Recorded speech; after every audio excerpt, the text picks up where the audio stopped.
subscribe our channel, press the bell icon. Please like and share this video. To join our Telegram group, please click the link given in the description box.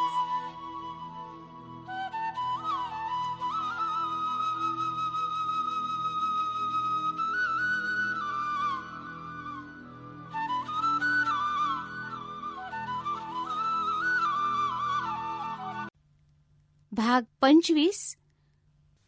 भाग दुसरा. प्रकरण पहिलं. दादोजींच्या मृत्यूनं राजांना फार दुःख झालं. दादोजींची शिकवण, त्यांचं बोलणं, रागावणं, कौतुक करणं हे सारं आठवत होतं. ज्या दादोजींच्या सहवासात राजांना कधी पितृछायेची आठवण झाली नाही, ते दादोजी गेल्यामुळे राजांच्या मनात मोठी पोकळी निर्माण झाली. लाल महालात आता दादोजी वावरणार नव्हते. सदरेवर संस्कृतचं पठण करत बसलेली दादोजींची वयोवृद्ध छाया पुन्हा दिसणार नव्हती.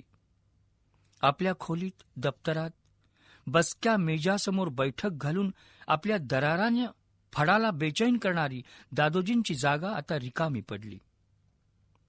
दादोजींचं नाव निघालं तरी राजांच्या, मासाहेबांच्या डोळ्यात अश्रू उभे राहत. लाल महालाचा मुक्काम राजांना नको वाटे. पण शिवाजी राजांना स्वतःच्या दुःखावर एवढा विचार करायला उसंत नव्हती. विजापूरकरांचं लक्ष वळायच्या आत राज्य स्थिर करणं आवश्यक होतं. राजांनी आपल्या दुःखावर पांघरून घातलं. शहाजी राजांचा वसूल झालेला खजिना 25,000 होता. दादोजींच्या मृत्यूच्या बातमीबरोबरच राजांनी आपल्या वाढत्या खर्चासाठी तो खजिना वापरण्याची परवानगी शहाजी राजांच्याकडे मागितली. शहाजी राजांनी तातडीने ती संमती पाठवून दिली. शहाजी राजांच्या त्या संमतीने राजांना बळ चढलं आणि सामोपचाराने कोंढाणा कसा घेता येईल याचा ते विचार करू लागले. खेडबाऱ्याचे बापूजी नऱ्हेकर, जे राजांच्या पुण्याचे हवालदार होते, आणि कोंढाण्याचा किल्लेदार सिद्दी अंबर यांचा स्नेह होता. त्या स्नेहाच्या जोरावर राजांनी सिद्दी अंबरला आपल्याकडे वळवून घेतलं आणि एका सुमुहूर्तावर कोंढाणा स्वराज्यात सामील झाला.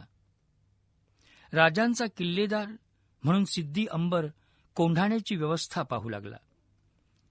राजांनी विस्ताराचं आणखीन एक पाऊल उचललं. राजांनी पुण्याचा मुक्काम खेडबाऱ्याला नेला. शिवापूरहून राजांच्या खेपा रोहिडेश्वर, चाकण इथे होऊ लागल्या. त्यावेळी राजांचं लक्ष होतं पुरंदरवर. बारामती, सुपे, इंदापूर हे राजांचे परगणे. त्यांचा बंदोबस्त व्हायचा तर पुरंदर हाती येणं आवश्यक होतं. पुरंदरावर शहाजी महाराजांचे आणि दादोजींचे स्नेही निळकंठराव होते. त्यामुळे पुरंदरला राजांना हात घालता आला नाही. निळकंठरावांचा मृत्यू झाला.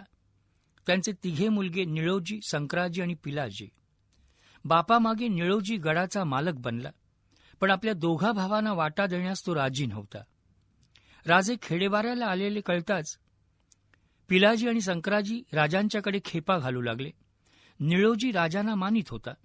राजांच्या मध्यस्थीने उत्पन्न मिळावे हा दोघा भावांचा हेतू होता. राजांनी दोघा भावांना आश्वासन दिलं. राजे म्हणाले, पिलाजी, आम्ही जरूर तुम्हास मदत करू, पण आम्ही पडलो त्रयस्थ. काही निमित्तानं जर तुम्ही आम्हास गडावर बोलवाल तर निळोजीरावांना शब्द टाकता येईल. पिलाजी म्हणाला, राजे, दिवाळी जवळ आली आहे, त्या निमित्तानं आम्ही तुम्हास बोलवू. ठीक, आम्ही दिवाळीच्या सुमाराला किंवा दिवाळीला गडाच्या पायथ्याच्या नारायण मंदिरात देवदर्शनाला येऊ. तसा निळोजींना निरोपही पाठवू. दिवाळीचे 5 दिवस आपल्याकडे काढता येतील. बेत पक्का झाला. दिवाळीच्या आदल्या दिवशी राजे ठरल्याप्रमाणे नारायण दर्शनासाठी गेले. मंदिरासमोर तिघे भाऊ राजांची वाट पाहत होते. राजांच्या बरोबर शिबंदी होती. येसाजी, तानाजी, जीव महाला, संभाजी, कावजी ही मंडळी होती. राजांनी देवदर्शन घेतलं. देवळात घातलेल्या बैठकीवर राजे बसले. राजे म्हणाले, निळोजी, आम्ही खेडबाऱ्यात आलो, पण आपली भेट नाही. निळकंठराव असते तर त्यांनी असं केलं नसतं. राजे, माफी असावी. दिवस धामधुमीचे, फंद फितुरीचे. दोघा भावांकडे पाहत निळोजी म्हणाले, गड सोडून जायला धजावत नाही. मग आम्हाला बोलवायचं होतं, आम्ही आलो असतो. गडाखाली आपण येणार म्हणून कळलं, त्यासाठीच आलो. दिवाळीचा सण आहे, हा गडावर घालवावा ही आमची विनंती आहे. अलबत, का नाही. पण सणासुदीचे आम्ही एकटे कसे येणार? आमच्याबरोबर ही माणसं आहेत ना. गडाला आपली शिबंदी जड नाही, त्यात संकोच मानू नये, निळोजी म्हणाले. राजांनी निमंत्रण स्वीकारलं आणि ते परत खेडबाऱ्याला आले. दिवाळीच्या पहिल्या दिवशी राजांनी अभ्यंग स्नान केलं, फराळ घेतला. जेवण झाल्यावर मासाहेबांच्या पाया पडून आशीर्वाद घेऊन राजे पुरंदरावर निघाले. सोबत 150 स्वार होते. विश्वासाची माणसं होती. निळोजी राजांच्या स्वागतासाठी पुढे आले. राजे गडावर गेले. गड चढताना राजांची नजर गड निरखीत होती. गड बुलंद मजबूत होता. माची प्रशस्त होती. महादरवाजातून राजे गडात प्रवेश करते झाले. बालेकिल्ल्यात निळोजींचा प्रशस्त वाडा होता. 3 टेकड्यांनी सजलेला बालेकिल्ला पाहून राजे थक्क झाले. गड बंदोबस्तात होता. प्रत्येक बुरुजावर तोफा सज्ज होत्या. त्या मानाने शिबंदी फार थोडी होती. निळोजींच्या बरोबर राजांनी गड पाहिला. रात्री मेजवानीच्या आधी निळोजींनी बिचकत राजांना विचारलं, राजे, थोडं मद्य, सणाचा दिवस आहे. निळोजी, तुम्ही संकोच करू नका. आम्हाला असल्या सवयी जमत नाहीत. आम्ही सरबत घेऊ. निळोजी मद्य घेत होते. पिलाजी संक्राजीकडे राजांकडे पाहत होते. निळोजी म्हणाले, राजे, एवढे गड घेतलेत, पण पुरंदरसारखा गड पाहिलात काय? एवढा बुलंद गड आमच्याकडे कुठला? तसा प्रसंग आला तर तुम्ही का परके केव्हाही तुमच्या आश्रयाला येऊ. नाही राजे, आपली मैत्री आणि राजकारण भिन्न. आम्ही आदिलशाहीचे इमानी सेवक, त्यात अंतर पडणार नाही. राजे हसले, म्हणाले, आमचा आग्रह नाही, पण निळोजी, स्वकीयांना तरी आश्रय द्याल का नाही? थोडा कैफ चढलेले निळोजी म्हणाले, राजे, वाटणी कसली? आम्ही थोरले, गादीचे मालक आम्ही. हे आश्रित, हवं तर राहावं, नाहीतर पण जावं कुठे? वाट फुटेल तिकडे. राजे, हे इतके साधे आहेत असं समजू नका. वडील वारले आणि मला माहीत नसताना विजापूर दरबाराशी यांनी बोलणी केली. मग आम्ही खावं काय? राजे म्हणाले, थांबा, आज सण आहे, ही कटुता आवरा. राजांनी भांडण वाढू दिलं नाही. रात्री मेजवानी झाली. राजे रात्री गडावरच राहिले. दुसऱ्या दिवशी गड पाहत असताना राजांना पिलाजीनं गाठलं. तो निराश झाला होता. पिलाजीराव म्हणाला, राजे, आता पुढं काय? तुम्ही पाहिलंतच. निळोजीराव काही करतील असं वाटत नाही. राजे, तुम्हीच असं. पिलाजीराव, एकच उपाय आहे, साम दाम भेद दंड. तयारी असेल तर रात्री निळोजीरावांना कैद करा. माझी माणसं आहेतच, ती आपल्याला मदत करतील. विचार करा, मला काय ते सांगा. पिलाजीरावांनी तत्काळ त्याला मान्यता दिली. रात्री भरपूर मद्य पिऊन झोकांड्या देत निळोजीराव झोपायला गेले. राजेही आपल्या शय्यास्थानी गेले. पिलाजी संक्राजींनी राजांची माणसं महालात घेतली आणि निद्रीत निळोजीरावांच्या मुसक्या आवळण्यात आल्या. राजांना जाग करण्यात आलं. राजे आले तेव्हा हातपाय बांधलेले निळोजी खांबाला जखडलेले होते. डोळ्यात अंगार होता. निळोजी उसळला, राजे, हा विश्वासघात आहे. दगा केलात आपण. नाही निळोजी, दगा मी केला नाही. आपण मानलं असतं तर हा दोष आपल्या भावांच्या माथी आला नसता. पिलाजी, संक्राजी, निळोजींना बंदोबस्तात ठेवून घ्या. सण झाला की सर्व गोष्टी ठरवू. पिलाजी संक्राजी आनंदाने बेहोश झाले होते. स्वर्ग हाती लागल्याचं समाधान होतं. दुसऱ्या दिवशी राजे म्हणाले, पिलाजी, संक्राजी, जी, आमची इच्छा आहे की आज पाडवा, आपण दोघांनी आमच्याकडे आज पाहुणचाराला यावं. उद्या सकाळी परत येऊ, जशी आज्ञा. संध्याकाळी राजे पिलाजी संक्रांतीसह शिवापूरला वाड्यात आले. वर्दी आधीच गेली होती. जिजाबाईंनाही राजे आल्याचा आनंद होता. हसत गप्पा मारीत जेवण आटोपलं. पिलाजी संक्राजी झोपायला गेले. राजे आपल्या महालात आले. सईबाई उभ्या होत्या. चांदीचा पाट ठेवला होता. आरती दिसत होती. राजे म्हणाले, हे काय? घर कधी लक्षात राहतं का? आज पाडवा, मग आज ओवाळून घ्यायचं. नशीबवान आहोत म्हणत राजे पाटावर बसले. सईबाईंनी राजांना ओवाळलं. राजांनी विचारलं, तबकात काय घालू? हवं ते. राजांनी आपल्या बोटातली प्रवाळाची अंगठी काढली. सईबाईंनी तबक खाली पाटावर ठेवलं. राजांनी आपल्या हातातली अंगठी सईबाईंच्या हाती घातली. राजे म्हणाले, सई, ही अंगठी गुणाची आहे. रोहिडेश्वराच्या दिवशी ही बोटात घातली होती. आम्हाला गड मिळाला. तुम्हाला काय मिळतं पहा. सईबाई लाजल्या. विषय बदलीत त्या म्हणाल्या, पिलाजीराव संक्राजीरावांचं पाडव्याच्या मुहूर्तावर पुरंदरचं शेवटचं जेवण झालं म्हणायचं. मतलब तसं नसतं तर इथे कशाला आले असते. राजे मोकळेपणानं हसले. सई, आम्ही खुश आहोत तुमच्यावर. काय हवं ते मागा. मागू? पहा, माघार घ्याल मुळीच नाही. आज पाडवा. फार दिवस बुद्धिबळ खेळल्याला झाले. आज खेळूया ना. बस एवढंच ना. मांडपट. राजांनी कपडे बदलीपर्यंत सईबाईंनी गालिच्यावर पट मांडला. रौप्य समया लावल्या. दोन्ही बाजूंना 2 लोड ठेवले गेले. राजे बैठकीवर येऊन बसले.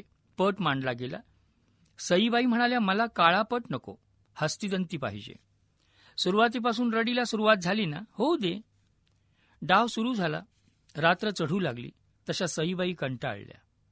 दीर्घ जांभई देऊन आळस देत त्या म्हणाल्या, बस करूया डाव. संपायच्या आधीच. तुम्ही जिंकला काय आणि मी जिंकला काय, दोन्ही सारखंच. उगीच जागरण तेवढं. हे छान. तुम्हीच म्हणालात म्हणून खेळायला बसलो. पण सई, ही सवय बरी नव्हे. नेहमी असंच अर्ध्या डावावरून उठून जातेस. राणी आहे ना मी. राजांनी कौतुकानं पाहिलं आणि सईबाईंच्या मोकळ्या हसण्यानं महाल भरून गेला. दुसऱ्या दिवशी सकाळी मासाहेबांचा निरोप घेऊन राजे पिलाजी संक्राजीसह पुरंदरकडे दौडले.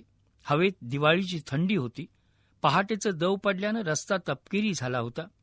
विरळ धुक्यात पुरंदरचं अस्पष्ट दूरदर्शन होत होतं. धुक्याचे पट्टे डोंगर कपारींना चिकटून राहिले होते. राजे पहिल्या माचीवर पायउतार झाले. पिलाजी संक्राजीसह आनंदाने मनमोकळ्या गप्पा करीत राजे गड चढत होते. किल्ल्याचा मुख्य दरवाजा आला. दरवाजाकडे लक्ष जाताच पिलाजी संक्राजी आश्चर्यचकित झाले. दरवाजाबाहेर आदिलशाही चांद तारा नव्हता. त्या जागी भगवा ध्वज फडकत होता. विचारग्रस्त होऊन दोघे बंधू दरवाजापाशी आले. राजांच्या आगमनाची वार्ता सांगणारा नगारा झडला.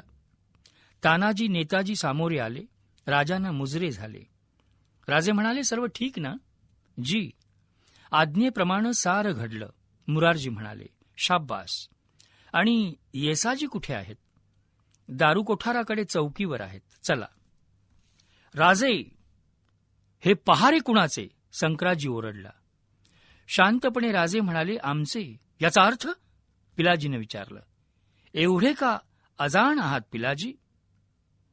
महाद्वारावर आमचं निशाण आहे. चौकी पहारे आमचे आहेत. गड आमचा आहे. विश्वासघात! पिलाजी उद्गारला. नाही पिलाजी, विश्वासघात निळोजींचा तुम्ही केलात. आम्ही फक्त राजकारण केलं. राजकारण आणि मैत्री यात गल्लत करू नका. राजांनी टाळी वाजवली. पहारेकरी धावले. पिलाजी संक्राजींकडे बोट दाखवून राजे म्हणाले, यांना कैद करा. दोघे भाऊ पकडले गेले. आपल्या बुद्धिचातुर्यापुढे हरलेल्यांची राजांना नेहमीच कीव वाटे. राजांनी गडाची बारकाईने पाहणी केली. गड सुरक्षित होता. भरपूर तोफा, बंदुका, हत्यारं होती. दारुखाना भरपूर होता. खजिना होता. पाडव्याच्या मुहूर्तावर चांगलं यश पदरात पडलं होतं. 2 प्रहरी राजांनी तिघा भावांना सामोरे आणवलं. राजे निळोजींना म्हणाले, निळोजी, आत्ता तरी तिघे एकत्र चांगल्या भावानं राहाल ना? ते आता केव्हाही शक्य नाही. निळोजी उफाळले. राजे येसाजीकडे वळून म्हणाले, येसाजी, या तिघांना एका खोलीत कोंडा. सायंकाळपर्यंत जर यांची भांडणं मिटली नाहीत तर गड गेलाच आहे. वतनसुद्धा काढून घेऊन त्यांना शिक्षा करू. तासाच्या आतच बाळाजी आले. ते म्हणाले, निळोजीचं भांडण मिटलं आहे. म्हणाल तसं वर्तावयास ते सिद्ध आहेत. परत तिघा भावांना राजांच्या समोर आणलं गेलं. राजे म्हणाले, निळोजी, घाबरू नका. ग्रहकलह केवढा विनाशकारी असतो हे तुम्हाला कळलंच आहे. आमच्याऐवजी एखादा मुसलमान सरदार आला असता तर त्यानं तुमची भांडणं लक्षात घेऊन केव्हाच तुम्हाला परागंदा केलं असतं. तुमची वतनं आम्ही तुम्हा तिघांना देऊ, त्यात तुम्ही संतुष्ट राहा. गड आमच्याकडे राहील. गडाखाली वतनावर तुम्ही राहा. आमच्याशी इमाने वर्ताल तर आम्ही तुम्हास अंतर देणार नाही. तिघा भावांनी शपथा घेतल्या. तिघांच्या उत्पन्नाची व्यवस्था करून राजांनी मासाहेबांना आणण्यासाठी स्वार रवाना केले. मासाहेब सईबाई गडावर आल्या. राजांनी सारा गड मासाहेबांना फिरून दाखविला. सईबाईंनी पाहिलेला हा पहिलाच गड. त्यांना खूप कौतुक वाटत होतं. बुर्जावरून तुटलेले कडे त्या पाहत होत्या. वाऱ्याने पदर टिकत नव्हता. कपाळावर खेळणारे केस, चेहऱ्यावर प्रसन्न भाव पाहत असता राजांना समाधान वाटत होतं. मासाहेब नेताजी तानाजींबरोबर बोलत फिरत होत्या. सईबाई बुर्जाकडे जात होत्या. त्या फार पुढे जातील या भीतीने राजे पुढे गेले. सईबाईंना ते म्हणाले, असं एकदम पुढे जाऊ नका. खूप आनंद झालाय मला. वाटतं काय, घोड्यावर बसून सारा गड पहावा तुमच्याबरोबर. छान. लोक काय म्हणतील, काय म्हणणार? देवाधर्मासमक्ष एवढे लोक असता हात धरला, घोड्यावरून फिरलं म्हणून काय झालं? ती गोष्ट निराळी. ती कशी? तेव्हा आम्ही लहान होतो ना. सईबाई रुसल्या. राजे हसले. तोच मागून मासाहेब आल्या. बुर्जावरची तोफ पाहत असता राजे म्हणाले, मासाहेब, गड चांगला आहे, अगदी सुसज्ज आहे. बरं झालं. अजून सूर्यास्ताला खूप वेळ होता. मासाहेब बुर्जावर बसत म्हणाल्या, राजे, पाय थकले आता. मेणा मागवू? मेणा कशाला? येसाजी, घोडीच मागवा ना. मलाही घोड्यावर बसून फार दिवस झाले. राजे गोरेमोरे झाले. सईबाई लाजल्या होत्या. बोलताना आपल्यावरून मासाहेबांच्याकडे वारा वाहतो हे राजांच्या लक्षात आलं नव्हतं. घोडी आली. खाशा स्वाऱ्या अश्वारूढ झाल्या. पाठोपाठ तानाजी, येसाजी, नेताजी ही मंडळी होती. सावकाश गड फिरत असता मासाहेब म्हणाल्या, सई, टाच मार बघू. सईबाईंनी टाच मारताच घोडा उधळला. मासाहेब म्हणाल्या, राजे पहा, पडतील राणीसाहेब. लाजलेले राजे क्षणभर कुचंबले. पण माचीवरून धावणारं जनावर पाहताच त्यांनीही घोड्याला टाच दिली. सईबाईंना राजांनी गाठलं. मागे एकदा पाहून राजे म्हणाले, राणीसाहेब, पाहिलात आपल्या बोलण्याचा परिणाम? पहा ना. मासाहेबांना जे सुचलं ते तुमच्या ध्यानी आलं नाही. भारीच लाड चालवलेत मासाहेबांनी. राजे म्हणाले, मग आहेच मी लाडकी. या लाडाला तसंच काही कारण नाही ना. चला, काहीतरीच. सईबाई लाजल्या. काही न बोलता दोघे जात होते. सईबाईंनी मान वळवली. त्या राजाला म्हणाल्या, एक सांगू का? सांगा ना. पुण्यात नाहीतर शिवापूरला राहण्यापेक्षा गडावर आपण राहूया ना. आवडेल? पावसाळ्यात फार त्रास होईल. नाही व्हायचा. सई, कैक वेळा आपले दोघांचे विचार एकच असतात. आम्ही जेव्हा या गडावर आलो तेव्हा आमच्याही मनात हेच विचार होते. सायंकाळी सारे वाड्यात आले. बैठकीवर बसलेल्या मासाहेबांच्या शेजारी जरा अंतरावर सईबाई अदबीनं बसल्या होत्या. मासाहेबांच्या समोर राजे गेले. राजे येताच सईबाई उठून उभ्या राहिल्या. मासाहेबांना राजांनी विचारलं, मासाहेब, गड आवडला? सुरेख आहे गड, पण राजे, जसं राजकारणात लक्ष घालता तसंच जरा घरीही देत चला. राजे आश्चर्यानं म्हणाले, काय चुकलं आमचं? जिजाबाई हसल्या. त्या म्हणाल्या, चुकलं म्हटलं नाही, लक्ष घालीत चला असं म्हटलं आम्ही. कुठे दुर्लक्ष झालं? जिजाबाईंनी सईबाईंच्याकडे पाहिलं. त्या म्हणाल्या, पोरीला दिवस गेलेत, तिची हौस कोणी पुरवायची? राजे आश्चर्याने सईबाईंच्याकडे पाहत होते. सईबाई लाजल्या आणि महालातून निघून गेल्या. जिजाबाईंच्या हसण्यानं राजे भानावर आले. चेहरा लाजेनं गोरा मोरा झाला. विषय बदलीत ते म्हणाले, जरा सदरेवर चलावं. हसू आवरत जिजाबाई उठल्या. महाराजांच्या बरोबर सदरेवर आल्या. सदर बैठकीवर बसताच राजांनी खूण केली. येसाजी तबक घेऊन आला. मासाहेबांच्या समोर तबक ठेवलं होतं. तबकात दुशेला तलवार होती. मासाहेबांनी राजांना विचारलं. राजे म्हणाले, मासाहेब, पुरंदर हाती आला, आता चाकण आला की खरा 12 माबळ हातात येईल. नेताजी, येसाजी, तानाजी यासारखी माणसं आली नसती तर हे स्वप्न कसं अवतरलं असतं. नेताजी पुढे आला, मुजरा करून उभा राहिला. मासाहेब, आज आपल्या हाताने आम्ही नेताजींना गडाचे सरनौबत करीत आहोत. नेताजींच्या नात्याचं, निष्ठेचं मोल फार आहे. मासाहेबांनी मानवस्त्र, तलवार दिली. नेताजी भारावून गेले. नेताजी, राजांचा विश्वास संपादन करणं फार कठीण, तो जतन करा, मासाहेब म्हणाल्या. राजे म्हणाले, नेताजी, गड मजबूत करून घ्या. पुरंदरवर राहावं असं आम्हाला वाटतं. बालेकिल्ल्याच्या राजगादी टेकडीवर वाडा बांधून घ्या. राजे, मासाहेब म्हणाल्या. मासाहेब, आता पसारा खूप वाढला. रोहिडेश्वर, तोरणा, कोंढाणा, पुरंदर यासकट एवढा मुलूक आहे. आता जमिनीवर राहणं खरं नाही. केव्हा आदिलशाही चाल करील याचा भरवसा नाही. एखादी सुरक्षित जागा निवडायला हवी. सगळ्यांनाच तो विचार पटला. 4 दिवस राहून गडाची व्यवस्था लावून राजे शिवापूरला आले आणि तिथून त्यांनी लगेच पुणे गाठलं. आता डोळ्यांसमोर तरळत होता किल्ले चाकण. भाग 25 समाप्त होत आहे.